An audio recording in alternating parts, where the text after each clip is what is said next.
Porque muita gente não gosta de The Last of Us Parte 2. Esse jogo ele é muito controverso, ele é muito dividido. Muita gente acha uma masterpiece, muita gente acha um jogo horrível. Assim, é quase um nem outro, tá ligado? Ou é masterpiece ou tu odeia. Eu sou uma pessoa que quando jogou o jogo, quando lançou, eu gostei do jogo, achei que foi uma experiência incrível, uma das maiores experiências que eu tive jogando videogame e achei incrível. Hoje em dia eu não acho mais tudo isso. Quando eu penso em jogos que me marcaram, e ainda The Last of Us me marcaram, eu penso, nossa, que vontade de voltar e rejogar The Last of Us Parte 1. Que vontade de voltar e jogar Yakuza 0, Crash Bandicoot, Mortal Kombat, Red Dead Redemption 2, até o 1 que eu quero rejogar, faz tempo que eu não jogo, que eu joguei a primeira vez.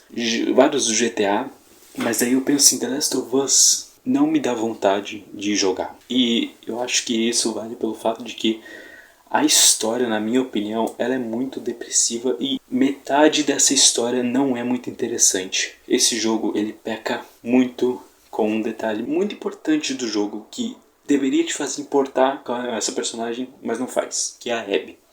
Na minha opinião, a Abby é uma personagem fraca, uma personagem que só existe como uma ferramenta para Ellie, uma ferramenta para a história. E ela é uma protagonista. Ah, mas não, ela é a vilã. Vai ter spoilers de Last of Us, tá? E vai ter spoilers, provavelmente, de outros filmes aqui que eu vou trazer exemplos. Mas daí eu aviso mais pra frente, quando chegar os spoilers.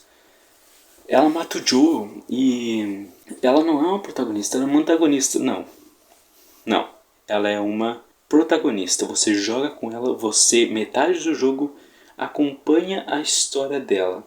E pra mim essa história ela é muito fraca e muito meia boca. Eu não me importo com a Abby. Eu me importo até com o Owen ou com o Lev. Eu acho que eles são personagens legais, mas com a Abby eu não me importo. Na minha opinião, a Abby ela poderia morrer que eu não estaria nem aí. Eu me importo com a Ellie. E muita gente também sente a mesma coisa. Quando eu penso em protagonistas que marcaram, eu penso Lara Croft, Arthur Morgan, Joel.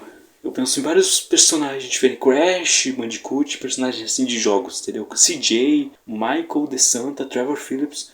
Vários desses personagens. Cloud Strife, que é o do Final Fantasy. Mas aí eu penso Abby. Não, eu não penso em Abby. Ninguém pensa em Abby. Ninguém realmente se importa com a Abby.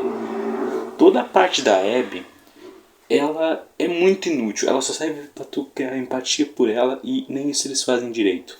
Na minha opinião, deveriam ter feito a Abby melhor. Na minha opinião, na verdade, deveriam ter feito um jogo separado como segundo, só com a Abby. E desenvolvendo ela. Por mais que eu tenha tido uma experiência incrível jogando The Last of Us 2, foi uma das experiências mais diferenciadas que eu já tive jogando um jogo.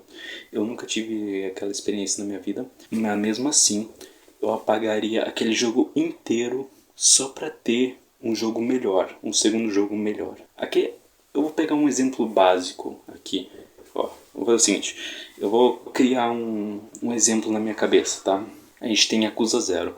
E Yakuza 0 conta a história de Kiryu e Majima. E eles são da Yakuza, obviamente. E tem toda a história deles desenvolvendo, tentando proteger uma garota. Possíveis spoilers de Yakuza 0 e da franquia, talvez. Então toma um pouco de cuidado aí. Vai pelo processo de conhecer o Majima, o Goro Majima e o Kiryu, e conhecendo as fraquezas dele, vendo como eles são muito personagens muito bons. E daí no final eles se completam o ciclo deles e completam um personagem. Assim como o Joe. Imagina que no próximo jogo, no Yakuza 1, do nada eles matassem o Majima, um vilão viesse, matasse o Majima ou o Kiryu e simplesmente a gente começasse a ver o ponto de vista desse vilão seguindo em frente. Só que esse vilão barra protagonista, ele não é um cara interessante. Ele é basicamente o Jingo do Yakuza Kiwami. Se você jogou Yakuza Kiwami, você sabe quem é o Jingo. Ele é o Jingo ali. A gente vai ver toda a história dele, passado não sei o que, muito inferior à do Kiryu barra Joel barra Majima, muito inferior ao jogo anterior, e você vai ter que jogar com ele. No final você simplesmente não vai a lugar nenhum, porque o personagem não tem a vingança dele, ele desiste de se vingar, e daí a gente perde tudo. Yakuza 2, Yakuza 3, Yakuza 4, Yakuza 5, Yakuza 6, e a gente perde todo o ciclo do Kiryu e do Majima, porque a gente decidiu matar ele pra dar um impacto, para fazer uma história super cansada. Eu aceitaria essa história se ela fosse bem contada. Um exemplo, a gente tem o GTA V, spoilers de GTA V e GTA 4 Lost and Damned, a DLC. A gente tem a DLC do GTA 4, que apresenta o Johnny... Eu não lembro o nome dele, na verdade, é Johnny alguma coisa, ele é um motoqueiro. Bem estilo Filhos da Anarquia. E daí a gente passa o jogo inteiro conhecendo... Eu não joguei a DLC, eu só sei que a história dele. A gente passa o jogo inteiro conhecendo a história dele e tal, com a namorada. E daí a gente conclui a história dele. Eu imagino que a história seja legal, porque eu vejo que muita gente gosta desse personagem. Eu ainda vou jogar GTA 4 eventualmente, eu quero ver. Mas daí no próximo jogo, daí a história conclui na DLC. Daí no próximo jogo, no GTA V, o Trevor, ele é introduzido, ele é um meio loucão. E daí ele vem e simplesmente mata o Johnny, acaba com a cabeça dele, e o Johnny morre ali, na introdução do Trevor e no retorno do Johnny na franquia. Por que muita gente não se importa muito com isso? O Johnny, ele não é um personagem tão grande, não como o Joe, por exemplo. E 2, GTA não continua histórias. GTA não pega protagonistas passados como CJ, Tommy Vercetti, Nico e traz por novo jogo continuando a história. Então, naturalmente ninguém vai se importar tanto porque a gente sabe como a Rockstar faz os jogos. A gente sabe como que isso acontece. Então ninguém acaba se importando. Claro que vai ter fãs, como ficar triste. Mas daí você mata um personagem que provavelmente muita gente gostava e tu adiciona um personagem muito maior, que é o Trevor, que é muito mais lembrado e muito mais interessante, que ele é um louco psicopata, que é carismático, que é engraçado e que é literalmente o cara mais confiável daquele jogo, mais que o próprio Franklin e o Michael. As pessoas aceitam, mas o The Last of Us, ele é um jogo focado em 2 personagens, e daí na sequência tu mata um desses personagens pra chocar e para ter uma história de vingança no maior estilo John Wick. Só que no John Wick, o primeiro filme, ele é focado em vingança. Ele inicia com uma vingança, só uma introduçãozinha. Aqui não, a gente passou um jogo inteiro com aquele personagem. Daí tu simplesmente decide matar ele para chocar. E você introduz uma garota, uma personagem com as mesmas golpes, mesmas físicas que o personagem anterior. Que você, agora que esse novo personagem matou. E você coloca ali e dá uma história muito inferior para essa personagem, que ninguém tava querendo, ninguém tava se importando. Você simplesmente fez isso para chocar. Você tava querendo matar esse personagem e do nada você corta no meio do jogo para mostrar a visão dela. E você não mostra o passado dela.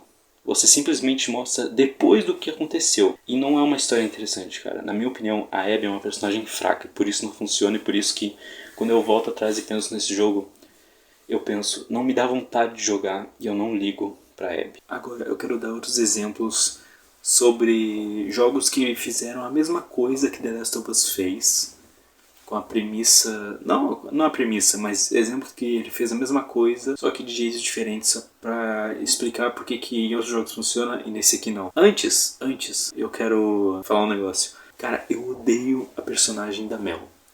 Eu odeio a personagem da Mel. A Mel, ela é uma personagem tão estúpida no jogo e na série. Ela é uma mulher grávida. Ela é uma médica. A barriga dela tá enorme, praticamente prestes a ter o filho. E ela sai pra fazer patrulha contra os infectados e cicatrizes. Naquele começo da parte com a Abby, ela simplesmente decide ir porque quer. Porque ela tá... não sei. Inclusive a Abby fala, tipo... e o Owen tá de acordo com isso? E ela... O que o Owen tem a ver com isso? Bom, ele é o pai da criança, né? Ele deveria ter alguma fala nisso, mas... dane-se, o Owen também não liga pra ela, né? Mas ela é uma personagem tão estúpida. Ela é uma médica super importante num momento como aquele, o apocalipse, tá ligado? E ela tá grávida, ela faz malabarismo num negócio de ferro super alto, onde ela podia cair, perder o bebê, morrer. Ela sai em tiroteio, ela é uma personagem tão estúpida, botaram ela ali só pra dizer que... porque grávida consegue fazer tudo, não sei o que, olha como se a gente é forte. Bagulho estúpido. Eu sei que ela, uma grávida, se quisesse, provavelmente poderia fazer tudo aquilo, se tivesse esforço, mas não tem necessidade. Ela é uma médica grávida. Ela não tem necessidade de fazer patrulha. Tem um estádio inteiro ali, coberto de pessoas que podem fazer isso por ela. Ela só quer se matar, ela só quer ser uma imbecil, é isso que ela quer. E morreu que nem um imbecil também, bem feito.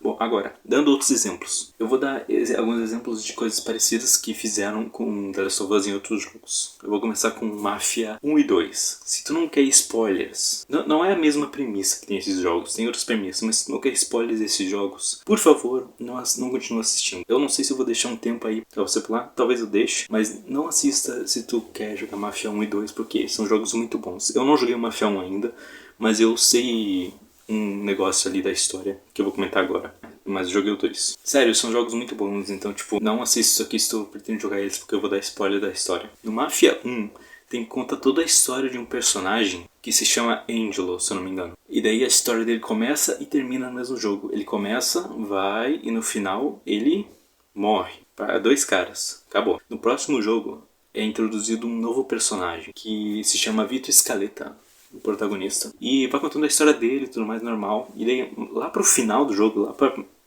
terceiro ato. Não terceiro ato, eu não sei quantos atos tem no jogo. Mas lá pro último ato tem uma missão onde você tem que ir. O clássico vai lá e mate aquele cara. E nessa missão você vai lá e mata o protagonista do primeiro jogo. Só que é o seguinte, o Vito, ele não tem nada a ver com esse personagem. É só mais um trabalho pra ele, é só mais um dia na vida dele. O pior dia da vida do Ângelo é só mais um dia na vida do Vito. E daí ele vai lá, mata ele com o amigo dele, Joe. E daí, se tu não jogou o Mafia 1, você não vai pegar mesmo aquela missão. Você vai ver que vai ser um bagulho triste, ok? Música triste e tudo mais.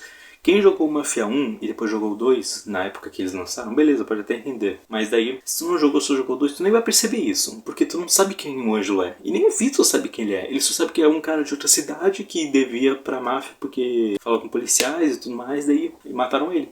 E daí a família dele ficou salva eventualmente, né? Porque ele teve uma família e tal, mas só ele morreu, o Ângelo. No Mafia 1, inclusive, o Mafia original, ele não tem o Vito no final lá matando o protagonista no original. Mas no 2 daí eles fazem com que seja o Vito, o personagem do segundo jogo, eventualmente. Eles fazem essa ligação entre os personagens. Essa pequena ligação. E no Mafia 1, o remake, eles fazem questão de colocar o Vito ali. Inclusive eles mudam a posição dele. O Vito tá tipo assim, com as mãos no Mafia 2. E ele fala: Senhor Ângelo, nossos pesares, alguma coisa assim, ele fala. Daí eles matam ele. No remake, eles fazem, o Vitor, ele fica assim reto com os braços para trás e diz: Senhor Ângelo, meus pêsames. Daí ele mata ele. Eles mudam. Inclusive eles deixam melhor a cena no remake do primeiro. No 2 parece um pouco mais galhofa, mesmo sendo triste. Já no remake é bem melhor. E daí tem essa comparação, porque tipo, é um personagem que já tinha sido fechado o ciclo do primeiro Mafia, e no segundo Mafia é um outro personagem. E isso não acontece no The Last of Us. No The Last of Us, você é mentido pelos trailers, que tu vai jogar com o Joe, que vai ter o Joe na história e não vai ter, eles mentiram nos trailers. O jogo faz você jogar com a assassina dele, que tem uma história pior ainda. Isso é outro ponto, o Vito Scaletta é um personagem muito da hora no Mafia 2. Já ela não, tá ligado? A Abby não é um personagem da hora. Ninguém se lembra dela, ninguém liga pra Abby. A Abby é só uma ferramenta. Outros exemplos de filmes que fizeram a mesma coisa. Tem o Alien 1, que conta a história da Ripley. Se tu não viu o Alien 1, 2 e o 3, não assiste essa parte aqui também. No Alien 1 conta a história dela sobrevivendo ao Alien. No Alien 2 conta a história dela protegendo uma garota junto com a equipe e um outro cara lá, do segundo futuro, inclusive o mesmo ator. E eles protegeram ela, ficaram salvos todos no final do segundo. E daí vem o Alien 3, que simplesmente mata a Ripley, deixa ela careca, envia ela para um planeta, para uma nave, não lembro agora. Eu não terminei de ver aquele filme, eu tenho que continuar assistindo. Eu parei no meio daquele filme. Aquele filme foi tão ruim, o Alien 3, que eu parei de assistir. Eu não estava acreditando no que estava acontecendo. Eles matam off-screen os dois personagens, enviam ela para um planeta onde tem um monte de, eu vou chamar de estupadores, e fazem eles serem dramatizados. Pelo amor de Deus, né? Outro exemplo. Eu sei que eu tô pegando exemplo dos extremos. Porque isso aqui que eu falei agora é pior, do Alien é pior que do The Last of Us. Agora, eu vou dar outro exemplo. Você no futuro. 1, 2. Ele tem a mesma pegada dos primeiros Aliens. É engraçado como esses filmes são parecidos. No terceiro filme, eles matam... Spoilers de Extremo no Futuro, a saga Extremo no Futuro, se tu não viu. Eles matam a Sarah off-screen porque a atriz não quis aparecer no filme e diz que ela morreu de anemia, alguma coisa assim. Beleza, ela morreu, mas o John ficou e introduzindo uma nova personagem, beleza. Não é tão ruim assim. Agora, no Exterminador do Futuro 6, eu tô ficando sem ar. Calma. No Exterminador do Futuro 6, eles voltam pro Exterminador do Futuro 2, matam o John Connor, o personagem basicamente principal do Exterminador do Futuro 2, matam ele, e daí depois fazem a gente seguir a história desse Exterminador que matou o John Connor do segundo filme. Eles recriam o sexto filme a partir do segundo filme, eles ignoram tudo. Daí eles adicionam um monte de personagem que tanto faz como tanto fez, ninguém se importou, ninguém lembra mais dessas pessoas, não lembro nem dos nomes delas. Basicamente o John Connor mulher, sendo futuro mulher, com a Sarah Connor também, que sobreviveu, mas eles matam o John Connor e contam a história desses novos personagens que ninguém liga. É literalmente a mesma coisa. E não funciona, cara, não funciona. Você simplesmente matar o teu protagonista pra adicionar outros que ninguém vai estar nem aí, tá ligado? Outra coisa, o Neil Druckmann, eu vi uma pesquisa, um vídeo, se eu não me engano, que no YouTube, ele queria Uncharted agora, um pouquinho de spoilers talvez de Uncharted, a franquia Uncharted, tá? Ele queria matar a Helena no segundo jogo, a mesma coisa com o jogo. Ele só não fez isso porque alguém lá dentro colocou os pingos nos is assim e disse: a gente não vai fazer isso, você tá louco? E daí teve essa franquia maravilhosa que é a saga Uncharted, com um final incrível pro Nathan Drake, a família dele e todo mundo. Incrível. Onde ninguém morre, basicamente. Ninguém dos importantes, pelo menos. E a gente tem essa saga incrível. E The Last of Us veio, dividiu todo mundo. Podia ter tido uma saga com vários personagens diferentes, vários protagonistas diferentes, sem ter matado o Joe daquela forma horrenda. Podia ter seguido. E não. Eles fizeram aquela merda. Como eu disse, eu tive uma experiência maravilhosa com The Last of Us 2. Mas eu olho pra trás e eu penso, nossa, eu acho que eu tava errado, porque eu não me importo mais com The Last of Us 2. Aquela história é muito dane-se. Eu tenho o costume de ver as pessoas no YouTube jogando os jogos. E eu vejo Uncharted, eu vejo Red Dead, eu vejo até o The Witcher, que eu tô jogando agora, mas já tô vendo, Cyberpunk. Mas eu não vejo The Last of Us 2. The Last of Us 1 eu vejo até, The Last of Us 2 não. Eu só vejo o final, o começo e o final, porque é a única coisa que importa. Toda a parte da Abby eu ignoro, porque eu não me importo. E é foda, cara, porque tipo... O que The Last of Us 3 vai ser? Vai ser um prequel? Vai ser uma sequência? E a mesma coisa com o Kiryu também antes. Se tivesse matado o Kiryu ou o Majima, eu sei que é uma prequel, o Yakuza 0 e teve os outros, mas se o Yakuza 0 fosse o primeiro e eles matassem o Kiryu ou o Majima, a gente não teria toda a saga que a gente teve daqueles personagens incríveis. E eles mataram o melhor personagem dessa saga, que era o Joe. E a Ellie continua sendo uma personagem boa, mas no final muita gente fica tipo, tá, por que a Ellie não matou? A Ellie matou todas essas pessoas atrás, para não matar agora a Abby. Todas aquelas pessoas que tem um monte de família que podia se vingar, ela matou. Os NPCs. Mas são pessoas no jogo. Para não matar a Abby no final, deixar ela viva, só porque ela tem um moleque ali com ela, cuidando. E é por isso que pra mim The Last of Us 2 não funciona, cara. Metade assim, pode até dizer que até pessoas que gostam do Last of Us 2, algumas delas mesmas dizem que não se importam com a Abby. Elas são uma ferramenta. E pra mim, por isso que muita gente odeia esse jogo. E eles não tiveram coragem de fazer essa mesma história na série. Por isso que flopou, por isso que a terceira temporada provavelmente vai flopar. E é por isso que esse jogo não funciona. Até a próxima.